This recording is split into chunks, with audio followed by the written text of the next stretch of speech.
Teleimpacto, lo que necesitas saber.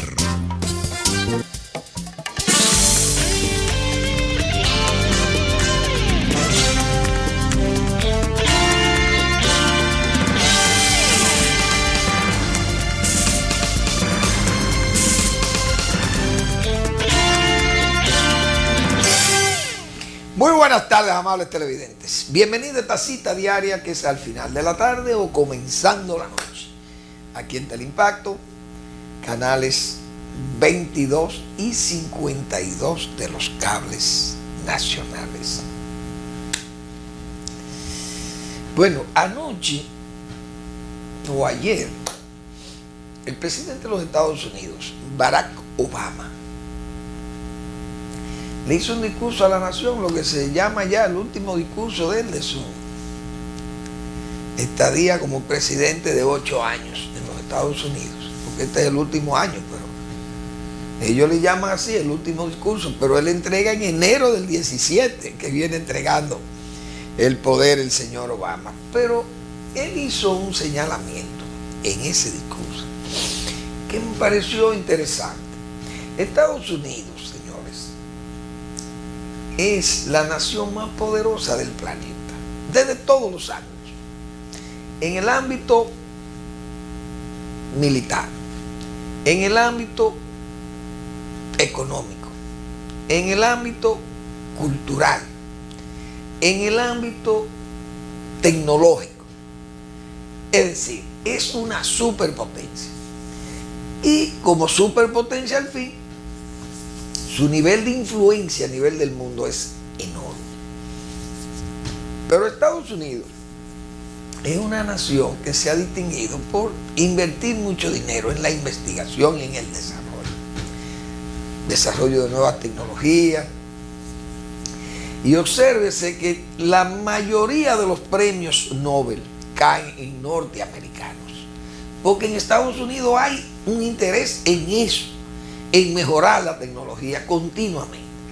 Si es una cámara de fotografía, si es un celular, si es un automóvil, si es un equipo militar.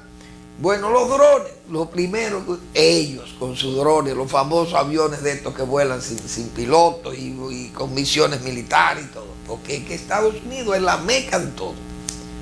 Yo muchas veces, en términos un poco exagerados, le he dicho, la tierra, Estados Unidos es la tierra.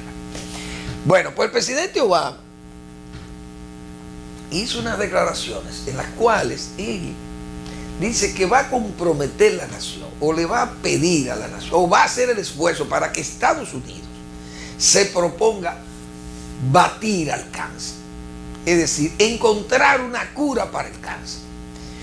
Y eso es creíble. Porque Estados Unidos, señores, cuando un presidente de los Estados Unidos reta a esa nación responde.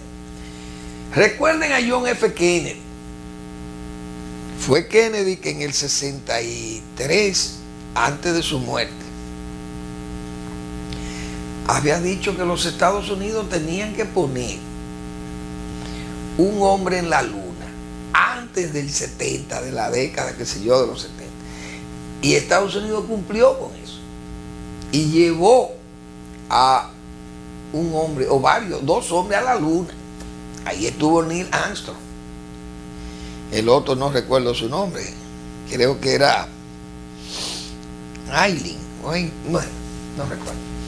Pero estaba Neil Armstrong, que fue el primero que descendió allí. Y de la famosa frase aquella, un pequeño paso de la humanidad, pero bueno. Un gran paso de la humanidad. Un paso breve en la luna, pero fue un gran paso de la humanidad. Algo así, no recuerdo la frase de Neil Armstrong, que murió, por cierto. Entonces, Estados Unidos, cuando se propone una cosa así, lo cumple. Y ellos cumplieron con esa exigencia del presidente para poner ese hombre en la luna, porque Rusia había sacado ventaja. Rusia había salido primero que los americanos en poner ya a una persona en órbita. Y bueno, ya los rusos hicieron un marketing con eso. Pero Estados Unidos dijo, no, el sumum es poner un hombre a la luz, llevar el hombre a la luz, y lo llevaron. Y ahí se demostró que Estados Unidos es Estados Unidos. Entonces, hoy esa gente que anda explorando mundos lejanísimos de la... Imagínense, señores, ese mundo interestelar y el universo tan amplio que... Y esa gente de que con una sonda por Plutón por allá, imagínense ustedes, observando planetas y observando asteroides y lunas, etcétera. Ese es un país capaz de todo porque tiene los recursos humanos y los recursos económicos, científicos y todo para hacerle frente a cualquier adversidad para el ser humano, definitivamente. No voy a decir que pueden retar a Dios, pero pueden ayudar a Dios. Ellos no retan a Dios, pero pueden ayudar a Dios. Esa es la verdad. Estados Unidos, ojalá esa solicitud del presidente Obama surta los efectos o diríamos que con tiempo, con rapidez se pueda llegar a obtener resultados positivos más que lo que se ha alcanzado con el cáncer, porque indudablemente se han alcanzado muchos estadios en esta lucha contra esa gravísima enfermedad. Y entonces sabemos que Estados Unidos, si se propone eso, lo va a lograr, porque van a implementar recursos humanos y económicos para ese fin. Así que ojalá eso, como se dice, prenda a la mayor brevedad. Bueno, del caso de Venezuela, OEA alerta de golpe en Venezuela. Aquí aparece el secretario general Luis Almagro, secretario general de la OEA. Y hay preocupaciones por lo que yo estaba diciendo ayer. Porque es que ese régimen, hay una situación ahí sumamente difícil. Vi hoy que la Asamblea acató la decisión del Tribunal Supremo de que hay 3 diputados por el estado del Amazonas que deben esperar a una investigación de unos votos que se robaron, que compraron votos. Una cosa que uno sabe, que eso es un argumento realmente falaz. Si hay un gobierno que tiene capacidad para comprar votos, o si hay un mecanismo de comprar votos, busquen el gobierno, no que ser un gobierno que, dígame usted, con un control de las Fuerzas Armadas que son deliberativas allí. ¿Quién le compra un voto si esa gente no quiere? Y menos de que en el Amazonas, que ahí yo no sé cómo la oposición ganó ahí. Porque en esas comunidades tan remotas, sí, imagínense las Fuerzas Armadas de Venezuela y los organismos de seguridad y además unas brigadas de efectos rápidos como las cubanas, que tenían una brigada de, no sé cómo que le llamaban ellos, los comités revolucionarios que están organizados por cuadra. En Cuba, en La Habana, era por cuadra, en cada cuadra un comité revolucionario y eso mismo lo copiaron en Venezuela. Pero bien, ese fue un argumento que esgrimió un consejo superior de justicia, señor, organizado con toda la ilegitimidad, como dijimos ayer. Pero ya las preocupaciones ya vienen por parte del señor Almagro, y eso es una advertencia de que ya en América Latina esto es en Washington. Ya en Washington están viendo esto. Eso no puede ser una cosa alarmista de este señor, simple y llanamente porque se está viendo una situación en Venezuela que se va a deteriorar y eso va a terminar en guerra civil ahí, porque no se van a poner de acuerdo, porque el chavismo, o mejor dicho, el madurismo se cree que la democracia es como ellos digan. Y los otros dicen, la democracia me eligió a mí, entonces ven acá, ¿cuál es lo que pasa? A ustedes lo eligieron también. Entonces hay que respetar lo de ustedes y lo mío no se puede respetar. Bueno, en ese dime y direte, o en ese intercambio diríamos, de furores y de odio y de cosas de eso, y de venganza política, así no se va a manejar Venezuela. No es verdad, por más que quieran. Yo leí unas declaraciones del ministro de Industria y Comercio de Venezuela diciendo que van a promover, pero es que ustedes se comieron la producción de Venezuela. Acosaron a los productores. Un acoso que usted no podía tener una fábrica y usted tenía que vender a que fuera perdiendo, a como dijera el coronel Chávez. Entonces, hermano, venga acá. Ese régimen no se podía mantener así. Entonces le dio, diríamos, le hizo acoso a la producción privada. Venezuela, ahí está hoy, quedada. Producción limitada, desabastecida, una inflación altísima, escasez de divisas para suplir materias primas, los empresarios sacando sus divisas. Entonces, que la gente son malos que están dejando a Venezuela. Pero hermano, es que usted tiene un acoso que usted no puede esperar que un inversionista privado invierta sus recursos en un país donde no hay garantía y los precios los fija el gobierno. ¿Y cómo es eso? Entonces no lo fija ni siquiera el mercado, ni siquiera los costos. Es lo que diga el gobierno cómo hay que vender. Entonces lamentablemente eso ha creado una situación en Venezuela de huida, de no inversiones, de cierre de negocios, despidos. Entonces una economía que el 70 o el 80% de sus ingresos en divisas lo genera el petróleo, y el petróleo cada día va en descenso, la situación cada día será peor. Entonces en esa tensión política y en esa tensión de problema para una población como esa abastecerse, una población acostumbrada a vivir con abastecimiento sobrante, y ahora está en una situación de colas, como decíamos. Eso no va a ser, eso no lo va a asimilar esa sociedad, y tendrá que venir la ruptura violenta, va a venir ahí, que no quieras o no, viene esa ruptura, porque ese es un régimen que está dispuesto a luchar para no soltar ese poder, porque saben que van presos o van para el exilio. Mucha gente que está ahí o va para la calle. Entonces es difícil desplazar esos regímenes de fuerza, o que se hacen de fuerza, convirtiéndose, el voto lo convierten en bota, como está pasando en Venezuela, que el voto lo han convertido en bota. Ahí hay una fuerza armada que están dispuestas a no dejarse, diríamos, avasallar por el voto del pueblo, porque es el pueblo que va y vota. No, a ustedes no. ¿Quién le quita espacio a un régimen de fuerza? Václav Havel, que fue un comunista rayé y fue un hombre que ocupó ya en la, vamos a decir, durante la primavera o la Glasnost, cuando cayó el sistema comunista en Europa del Este. Él tuvo la suerte y la osadía de hacerle frente a la presidencia de Checoslovaquia, y fue presidente de la República Checa. Václav Havel, él murió, si mal no recuerdo, creo que murió. Pero ese señor dijo algo que a mí me encantó. Y él dijo: señor, el comunismo no hubo que tirar un tiro, no hubo que tumbarlo con tanques de guerra, ni fusiles, ni nada de eso. Simple y llanamente el pueblo, las necesidades de los pueblos tumban esos gobiernos. Y se fueron a pique. Todas las naciones comunistas del este se fueron a pique. No, en Rusia hubo unos amagos con unos tanques, pero eso se fue a pique.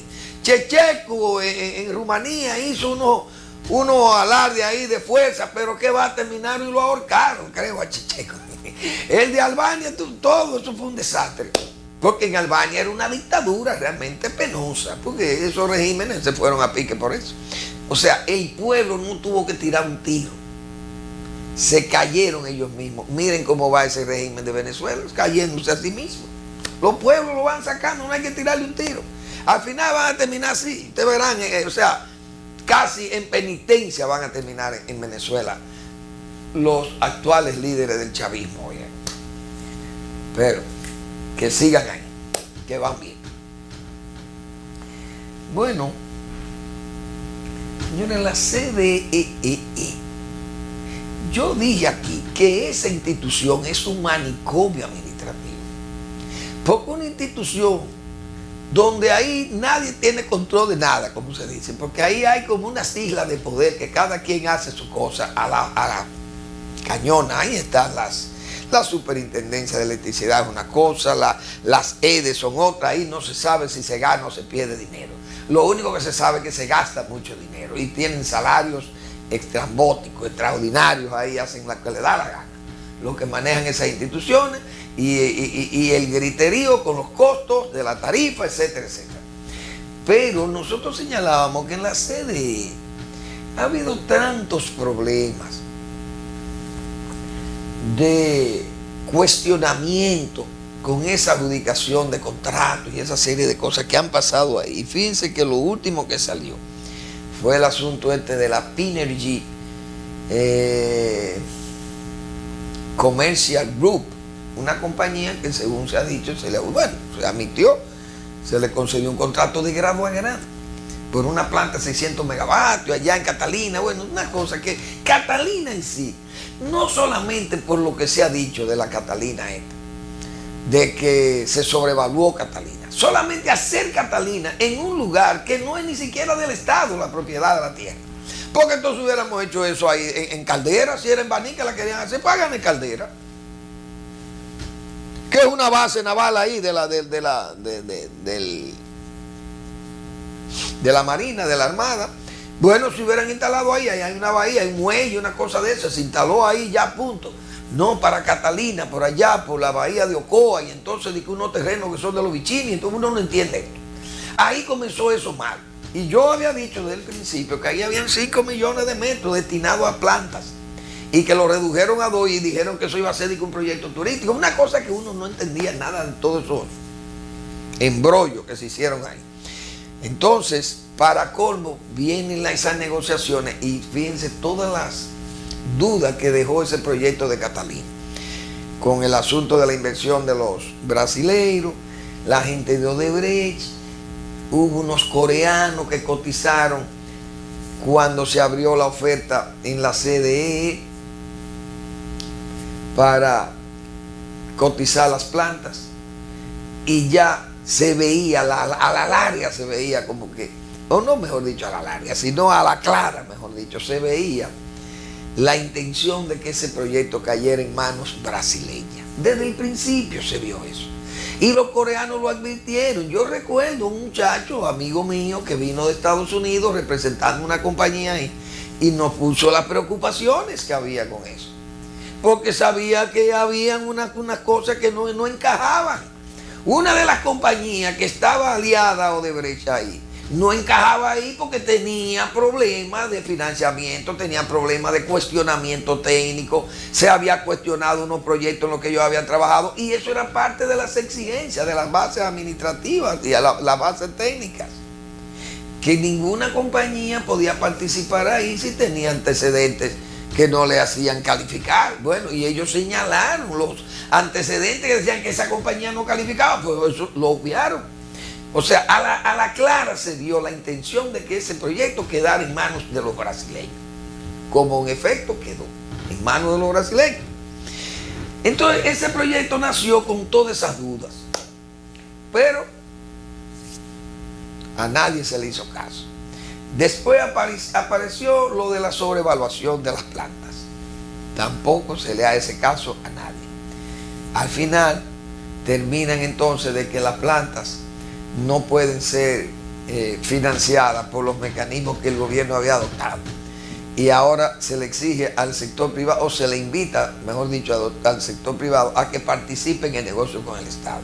Cuando se auguró del sector privado, porque esas plantas, que yo recuerde, en el tiempo de Celso Marrancini, si mal no recuerdo, antes de eso, Radamés Segura había cotizado una planta que ganó la operación unos chinos, pero hubo algunos problemas con los chinos, e incluso hubo gente también que participó en esa licitación y perdió, y quiso poner la cosa como que había un deseo de esa administración de Radamés Segura como intervino, y como que se buscaron como unas comisiones por eso, cosa que fue falsa, porque ahí trabajó un amigo mío que es uno de los hombres más serios que ha tenido este país en esa área eléctrica, y que fue incluso director de ingeniería cuando se instalaron las Itabo, fue director de ingeniería ahí en CDE, y ese señor, nadie ha podido señalarle que se buscó un peso ahí, como pasó igualito con Julio Sauri, que se decía que era un delincuente porque fue administrador. Todo el que administra una institución del Estado es un delincuente para cierta gente de aquí, de este país. Se demostró que ese señor era serio, es serio, y ahí está. Pero el negocio no prosperó, los chinos se echaron para atrás, no sé qué alegaron, problemas de relaciones comerciales, relaciones diplomáticas, qué sé yo, bueno, no cuajó, pero era el sector privado que le iba a hacer. Las famosas plantas de Manzanillo. Bueno, cuando Celso me dicen que se cotizaron esas plantas para que la hiciera el sector privado. Pero eso se desestimó al llegar a esta administración y dijo que no, que era el sector público. Bueno, pues ahí va el sector público. Parece que también hicieron gestión, pero ya de grado a grado con una empresa, cosa que no era como pasó en tiempos de Celso Marrancini. Entonces se dio de grado a grado, pero eso también fracasó. No sabemos por qué, porque eso estaba en secreto. Y ahora que ha salido eso a la luz pública de que se adjudicó de grado a grado, una cosa gravísima desde el punto de vista de la transparencia y de la corrupción. Pero esos casos son, diríamos, gruesos. Yo comencé a ver casos no tan gruesos, pero que te van indicando a ti que las cosas van caminando por un sendero oscuro o un sendero nublado, para que no se vean claras las cosas. Dije que ahí se habían organizado compañías para cobrar deuda, compañías para vender. Y eso se ha denunciado y se ha dicho, pero eso no se mueve. Yo traje aquí una nómina de más de 10 millones de pesos mensuales que se le paga a zánganos, de que asesores, mentiras de asesores. Esos son gente que es para complacerle, con un salario, un sueldo, muchísima gente ahí. Casi 11 millones de pesos y mostré la nómina aquí. Después la publicaron hasta en los periódicos y no ha sido objeto de respuesta. Es decir, dijimos que ahí había un manicomio administrativo y sigo diciendo que hay un manicomio administrativo en CDE. Lo que pasa es que cuando las cosas no se auditan y se da rendición de cuentas, porque mientras está en el poder es difícil que a usted lo quieran auditar con seriedad. Entonces, bueno, no se va a saber nada hasta que salga ese señor de allí, se haga una auditoría pesada allí y se revelen las irregularidades que uno sospecha por las conductas y por los traspiés que uno ve que se dan, porque salen, porque no hay cosa que usted pueda esconder. Y yo he dicho muchas veces aquí que si usted está en el Estado y usted quiere hacer algo mal hecho, tiene que saber hacerlo bien hecho. Es decir, si usted quiere tener en el Estado, usted quiere pasar, no como, diríamos, el más transparente, ni como una especie de embajador de Dios, de que todas las cosas que usted haga están bien. No, sino que lo que usted va a hacer mal hecho, tenga por lo menos la habilidad de hacerlo bien hecho. Si no, usted va a quedar muy mal, porque lo burdo, diríamos, lo burdo se nota, se ve, a la clara se ve, o la chapuza se ve, sale a flote, porque no se pueden esconder. Esos errores son inocultables. Pero vamos a esperar, porque el tiempo es así. Decía Tales de Mileto, que yo siempre lo recuerdo, el verdadero sabio es el tiempo. Vamos a ver qué pasa. Pero yo pensaba que había traído mis lentes, pero me he quedado corto sin mis gafas. Voy a tratar de leer. Papa pide iglesia cercana a los gays. Ya hablamos de eso ayer. Que no se vaya a malinterpretar que el Papa ha dicho, apoyo los matrimonios de gays. Eso no es lo que está diciendo el Papa. El Papa lo que está diciendo es, señores, los gays son seres humanos y las lesbianas también son seres humanos y ante Dios son hijos de Dios. Que Dios tiene hijos pájaros, como dicen los gays. Bueno, pues Dios tiene hijos así, lo ha dado así, porque están ahí, son una realidad, nadie lo puede negar. Las mujeres lesbianas, sí, pues entonces son hijos de Dios. Bueno, pues está bien, eso hay que respetarlo. Y eso es lo que el Papa Francisco dice, que como seres humanos que son, usted tiene que respetarlo. Hasta los animales hay que respetarlos, pues son hijos de Dios. Entonces, como son seres animados, orgánicos, que hasta los inorgánicos, porque hasta los recursos naturales, minerales y todo, hay que, también los ríos y esas cosas, hay que preservarlos, cuidarlos. Pero cuando se trata de seres humanos, lo que dice el Papa de los gays es que hay que cuidarlos como seres humanos. No se pueden discriminar en el sentido de que, mire, apestan. No, son seres humanos. Excelente. Pero él no está diciendo que se casen, para que estemos claros, ¿eh? Eso no es lo que promueve el Papa Francisco. Pero eso no es lo que quiero destacar. Quiero leer lo que él escribió, o lo que se describe aquí, de un libro, producto de unas entrevistas que se le hicieron al Papa. Le hizo una señora que se llama Andrea Tomielli. Andrea, de esas entrevistas con el Papa Francisco, hizo un libro basado en esas informaciones y esas confesiones del Papa, que se llama, este libro se llama En el nombre de Dios es misericordia. Es decir, ahí está el Papa confesándose. Y habló mucho. Pero yo tomé un parrafito que el Papa le hizo a ciertas personas que hay en el mundo que manejan muchos recursos. Dice el Papa: pecadores sí, corruptos no. Ese Papa es un taco. Es otro de los capítulos del libro en lo que el pontífice critica sin tapujos la corrupción. La imagen del corrupto para el Papa es sencilla y clara.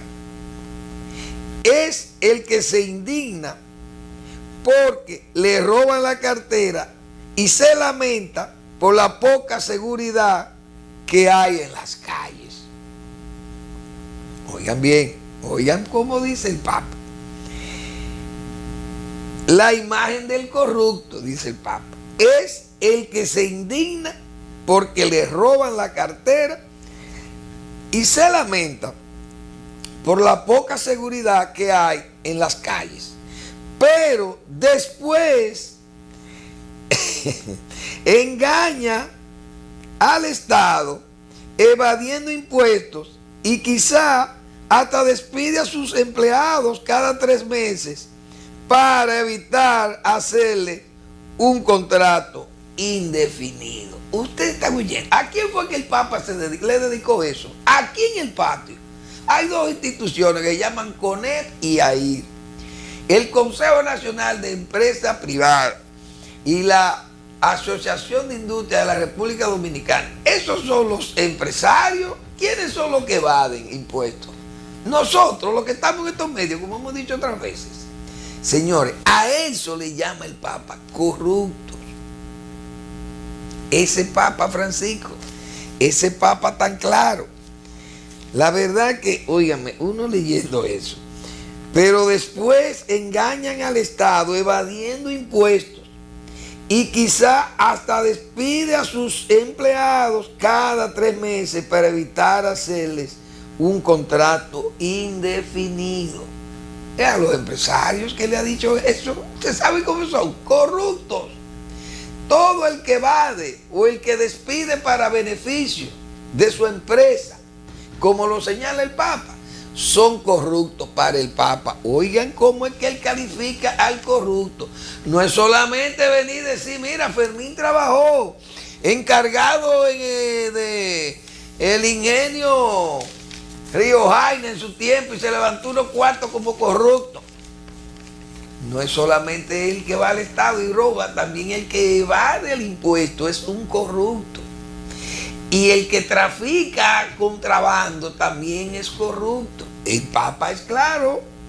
Entonces lo dice aquí, pecadores sí, corruptos no. Entonces hay pecadores, hay gente que peca, hay gente que incluso puede hasta engañar a otra persona. Quizá porque él necesita comer o sus hijos están muy enfermos, no tienen comida y el hombre está desesperado y ha tenido que hacer algo que va en contra realmente de las reglas de Dios, de las reglas de la seriedad y de la buena convivencia y todo, es verdad. Pero tal vez el hombre va y se confiesa, mire, yo soy un pecador, como lo dice el de una sobrina que está casado con un hombre divorciado, una sobrina del Papa. Pero él dice que el hombre va y se confiesa y le dice al sacerdote, mire, yo sé que no me pueden casar, pero yo le digo que yo quiero que me borren mis pecados, que me perdonen, que yo soy una persona que hago todos mis servicios religiosos, que aunque esté así casado, pero quiero que me absuelvan de esa situación. Pero el hombre se confiesa su pecado, dice el Papa. O sea, hay pecadores, pero el corrupto no es diga que yo voy y peco y entonces el domingo voy y pago con mis buenos óvulos a la iglesia y hago una suerte de indulgencia, le pago la luz a la iglesia de San Judas o a una de las iglesias que tienen aire acondicionado, le pago el aire y ya yo me liberé de mis pecados. No, eso no es así. Para el Papa Francisco son corruptos. Señores, vamos a una breve pausa y regresamos con otros comentarios.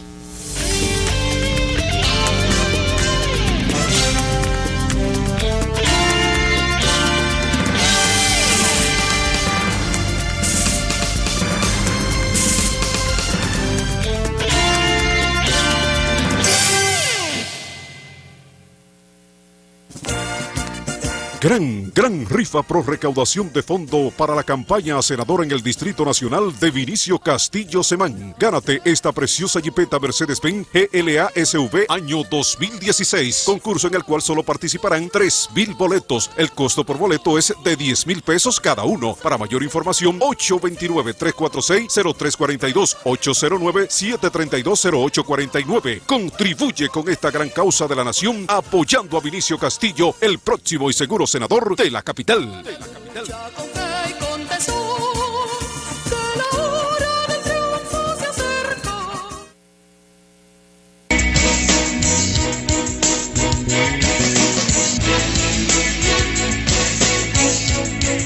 Se ha consolidado la ARS-SS con más de 200 agentes de afiliación, 40 oficinas abiertas a nivel nacional y más de 270,000 afiliados.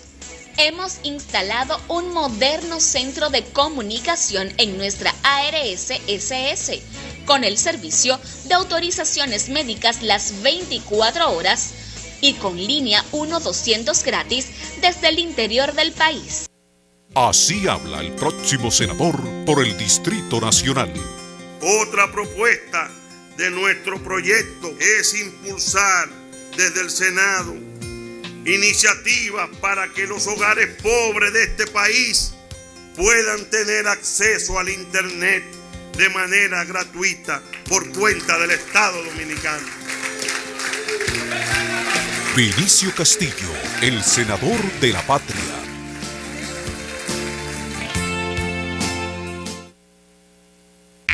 ¿Para qué sirve la política monetaria? Llegó el esperado momento de comprar tu vivienda y tienes que solicitar un préstamo hipotecario. Pero te encuentras con una economía con posibles debilidades, en la que el valor del dinero podría subir o bajar sin control. La inflación podría tragarse tu sueldo si es muy alta o quebrar tus negocios si es demasiado baja.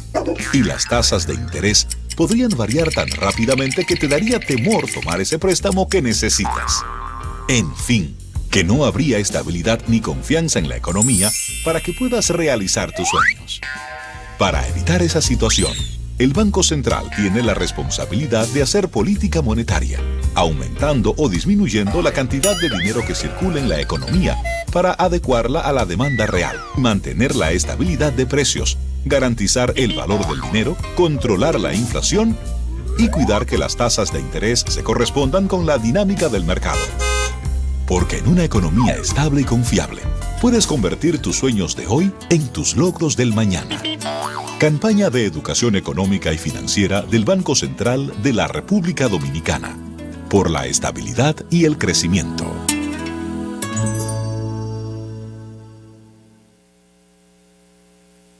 Eres soporte de la familia. Eres de los que con su trabajo mueven la rueda que pone en marcha al país. Ahora la patria te convoca para que seas vigilante de la democracia. Intégrate a un colegio electoral. Obtén más información en www.jce.do, acudiendo a la Junta Electoral del municipio o llamando a Fonojunta a los teléfonos 809-534-0523 y desde el interior sin cargos 1-809-200-0523. Tú puedes ser garantía, hacer la diferencia. Intégrate. Tú cuentas. Junta Central Electoral. Garantía de identidad y democracia.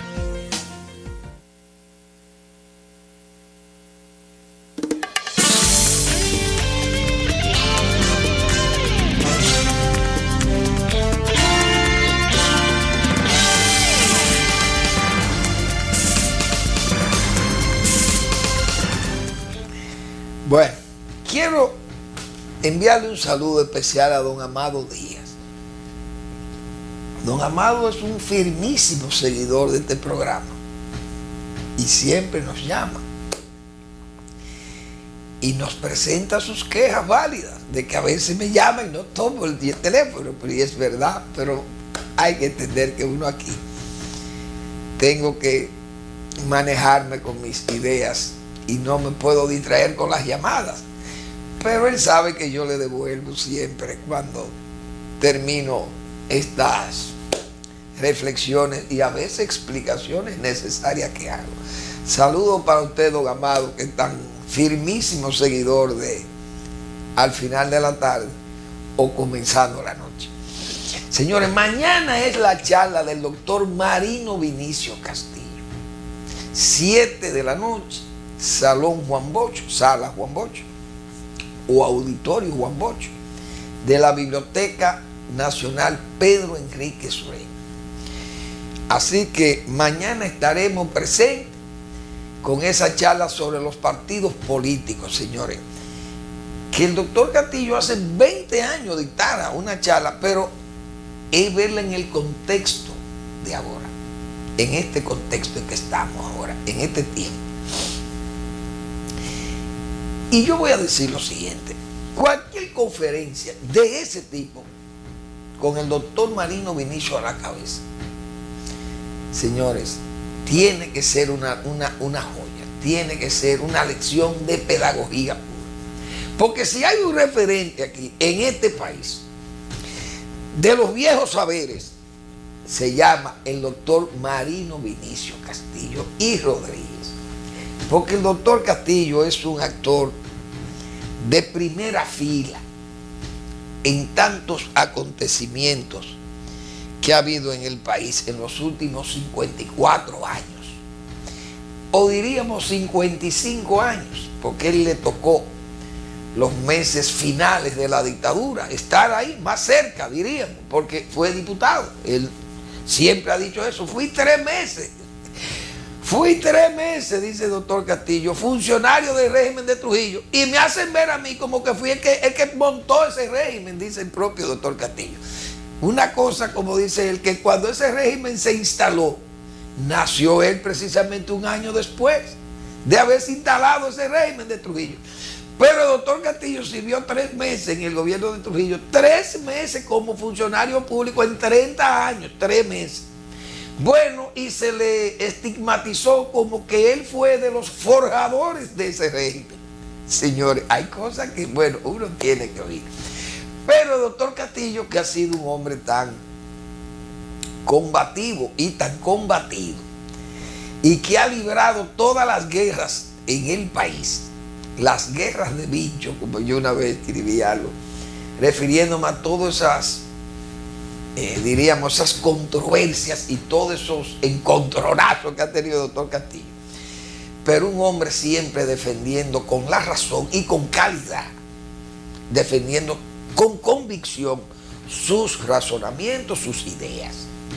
El doctor Castillo no usa palabras soeces ni vulgares con nadie.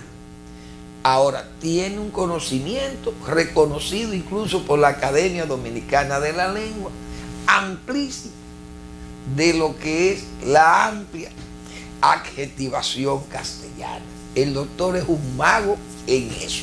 Maneja este idioma de nosotros, el de Cervantes, y tiene los conocimientos para la magnífica expresión que siempre le ha distinguido. Entonces el doctor Castillo, que es un referente, hemos dicho anteriormente, para conocer, señores, porque él conoce, ha tenido las vivencias, ha vivido todos estos acontecimientos políticos de estos partidos, los vivió. El doctor Castillo o lo ha vivido realmente con los tiempos de los grandes líderes, como él le llama a los viejos líderes, y en estos tiempos tan descompuestos, donde él puso tanto empeño, tanto interés para que ese Partido de la Liberación Dominicana pudiera seguir siendo una organización monolítica y una especie de muro de contención a las ambiciones internacionales por dañar la República.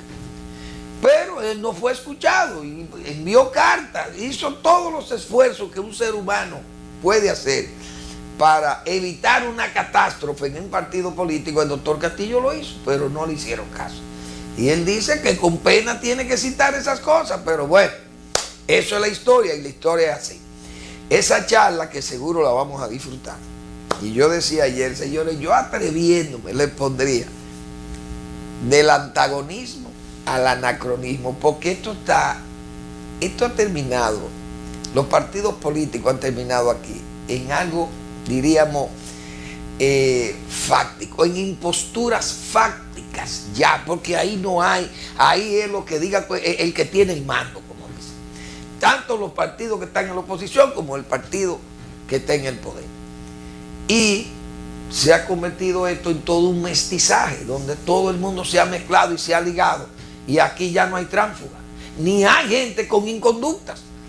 Porque uno viendo, por ejemplo, un pacto ético que se promueve desde el ala opositora, donde está el señor Luis Abinader, que es el candidato de esa ala opositora.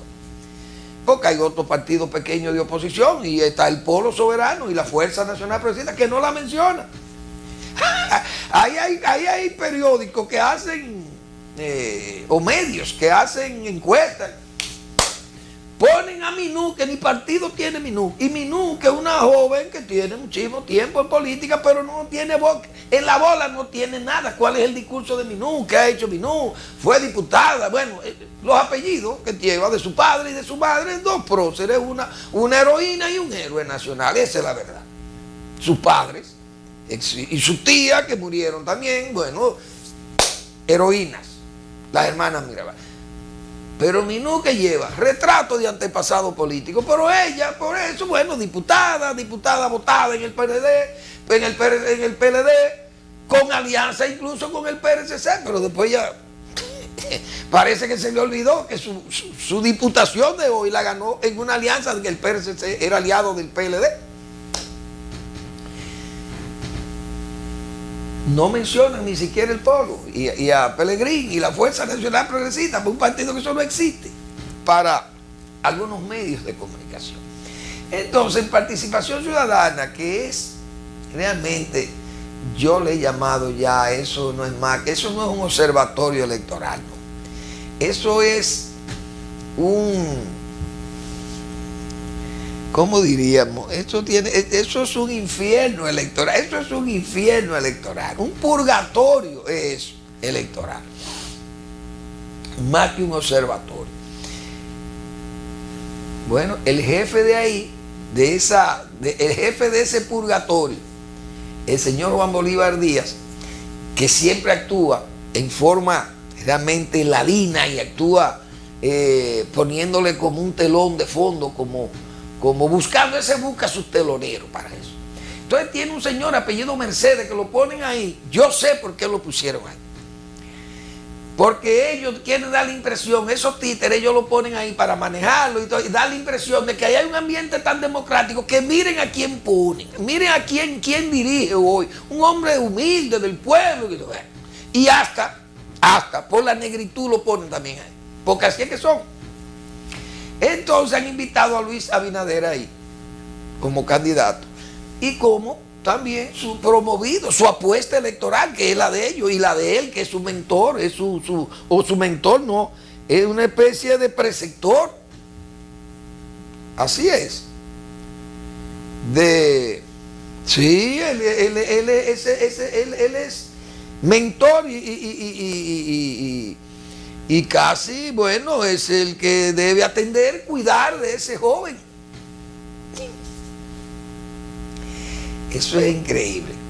Entonces, lo llevan llevan al señor Abinader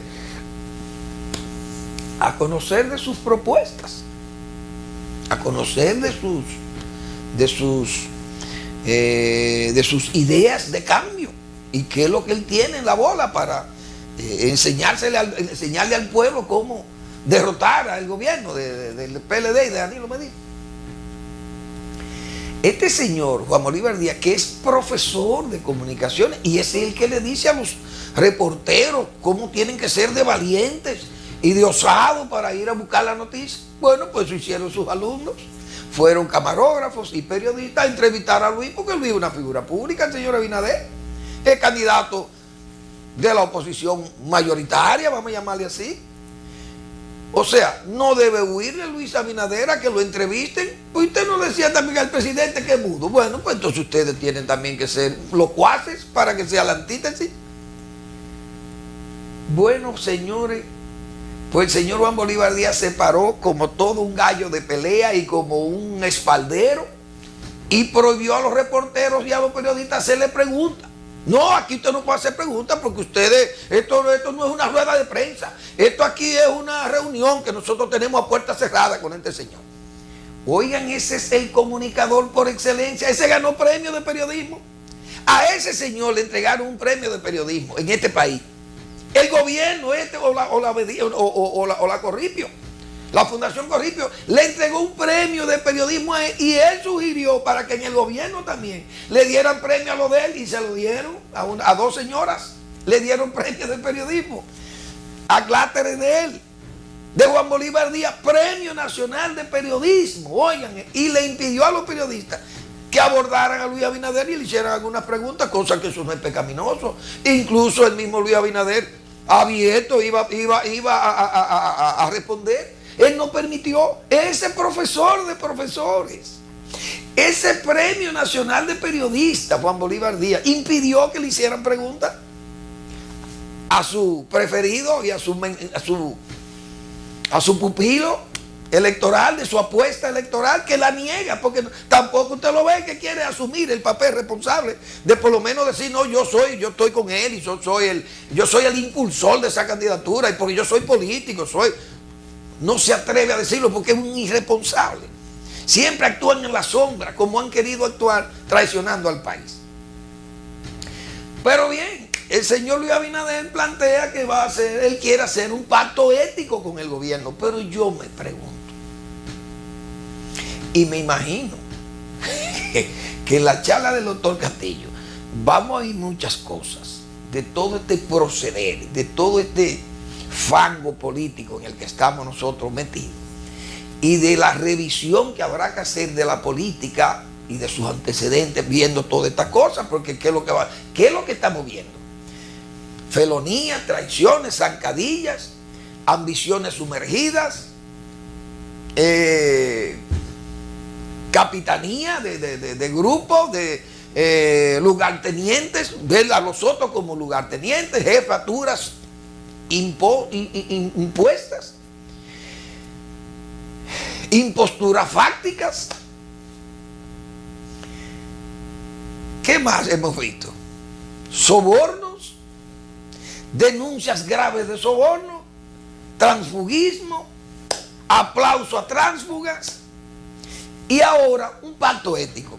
Pero un pacto ético, ¿quién contra quién? ¿O quién con quién? ¿Cómo me van a hablar de pacto ético? Un partido que tiene guardado como si fueran armarios, tienen unos especímenes políticos, señores, cargados de inconductas cuando fueron funcionarios públicos, ahora son candidatos lavados se lavan los rostros, se empolvan para quizá quitarse un poco la negritud y se blanquean, se tiñen los pelos y ahora parecen como se le olvidó al pueblo quiénes fuimos. Gente sindicado con escándalos a nivel de cargos públicos. Todavía yo entiendo que el pueblo dominicano debe acordarse de lo que pasó aquí en el 2000-2004. Señores, ustedes pueden decirle a este país que va a haber un pacto ético, decirle a Danilo Medina que vamos a firmar un pacto ético. Primero, hay que ver todas las cosas que han pasado en el PLD, que hasta muertos hubo. Un partido que fue azote moral de los demás, como hemos dicho. Pero además, ustedes se imaginan que el propio presidente de la República le diga a Luis Abinader: Luis, mire, vamos a ir al debate para discutir los problemas de la corrupción. Yo tengo aquí 35 auditorías que le hiciere el gobierno en el cual yo participé, 2004-2008. Y yo tengo esas auditorías aquí guardadas. Yo las voy a llevar para leerlas una por una en el debate. ¿Usted está de acuerdo? Y usted verá el juidero, como dice realmente el pueblo dominicano. Porque, señores, ¿quién está libre de pecado? Muy pocos. Muy pocos. Por eso yo ayer hacía tanto énfasis en el caso de Pelegrín. Porque Pelegrín, o antes de ayer, Pelegrín es de los pocos aspirantes a dirigir el país que está libre de advertencia, pero probado. No es que carece de historia, él está probado porque Pelegrín fue funcionario público, ministro, y nadie se atreve a señalarle una inconducta. Por ejemplo, usted toma, ahí hay un candidato a la presidencia que es el señor Guillermo Moreno. Bueno, ese señor se vende como uno de los hombres más serios, pero él fue cuestionado. Dice que por una compra de un local y unos dineros, que todavía no se ha dado explicación de eso. No se ha dado ninguna explicación de eso. Y yo me pregunto, ¿y por qué entonces ustedes me van a hablar de pacto ético? ¿Con quién? Con la misma gente que gobernaron el país 2000-2004, de las cuales el propio presidente de la República hoy dice que tiene 35 auditorías, que me imagino que el presidente Danilo Medina la debe tener guardada, porque como político al fin diría: bueno, yo tengo esto aquí, esto es un muro, para cuando alguien me venga diciendo tal cosa, o señalándome o enrostrándome cualquier inconducta, yo le voy a salir con esto. Bueno, cosa de todo esto, señores. Aquí ha pasado de todo: divisiones, muerte, traiciones, venta de la soberanía, traición con la soberanía nacional, pactos secretos, acuerdos de bases militares. Oigan, hasta eso, señores. Ahora miren cómo está la situación migratoria con la República Dominicana: desconocimiento de su constitución, desconocimiento de sus altas cortes, del Tribunal Constitucional y toda una autoridad nacional complaciente. Entonces, todo esto, señores, cambio en el cual yo sé que va a hurgar el doctor Castillo en esa conferencia que será dictada mañana y de la cual nosotros vamos a disfrutar, porque repito, eso es pedagogía. Y repito, pocos dominicanos hoy tienen las vivencias y tienen incluso la lucidez para expresar todo ese historial partidario de los últimos 20 años, señores, en la República Dominicana, como es recipientario el doctor Castillo, que ha visto todos los decaeres en estos 20 años, pero que goza también de los viejos saberes. Señores, gracias por preferirnos. Mañana tenemos otra entrega de al final de la tarde o comenzando la noche, aquí en Teleimpacto. Gracias por preferirnos y hasta mañana.